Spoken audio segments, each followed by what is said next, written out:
Hi hello ನಮಸ್ತೆ PNS ವಿಸ್ತಾರ ನ್ಯೂಸ್ನ digital ಕಂಟೆಂಟ್ಗೆ ಸ್ವಾಗತ. ನಾನು ರಮ್ಯಾ. ವಿಧಾನಸಭೆಯ ಸ್ಪೀಕರ್ ಪೀಠದಲ್ಲಿ ಕುಳಿತು ಚರ್ಚೆಗಳನ್ನು ನಿಯಂತ್ರಿಸೋದು ಒಂದು ಕಲೆ ಅಂತಂದ್ರೆ ರೇಸ್ ಟ್ರ್ಯಾಕ್ನಲ್ಲಿ ಕಾರನ್ನು ಓಡಿಸೋದು ಮತ್ತೊಂದು ರೋಚಕ ಕಲೆ.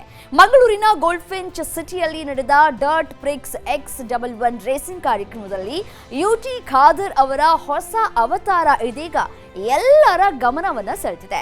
ರೇಸ್ ಕಾರ್ನ ಸ್ಟೇರಿಂಗ್ ವೀಲ್ ಹಿಡಿದು ಫೋಕ್ಸ್ ವ್ಯಾಗನ್ ಪೋಲೋ GTಯಲ್ಲಿ ಅವರು ಮಾಡಿದ ಕಸರತ್ತು ನೆರೆದಿದ್ದವರ ಹುಬ್ಬೇರಿಸುವಂತೆ ಮಾಡಿತು.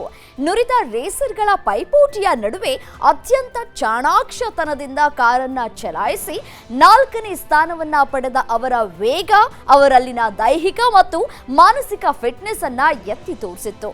ರಾಜಕೀಯದ ಕಠಿಣ ಸವಾಲುಗಳನ್ನ ಎದುರಿಸುವಷ್ಟೇ ಸಮಚಿತ್ತದಿಂದ ಅವರು ಟ್ರ್ಯಾಕ್ನ ತಿರುವುಗಳನ್ನ ದಾಟಿದ್ದು ಅವರ ಕಾರ್ಯವೈಖರಿಯ ಶಿಸ್ತಿಗೆ ಒಂದು ಸ್ಪಷ್ಟ ಉದಾಹರಣೆ. ಜವಾಬ್ದಾರಿಯುತ ಹುದ್ದೆಯಲ್ಲಿದ್ದರೂ ಲವಲವಿಕೆಯ ಬದುಕನ್ನ ನಡೆಸುವ ಅವರ ಈ ಕ್ರೀಡಾ ಮನೋಭಾವ ನಿಜಕ್ಕೂ ಸ್ಫೂರ್ತಿದಾಯಕ.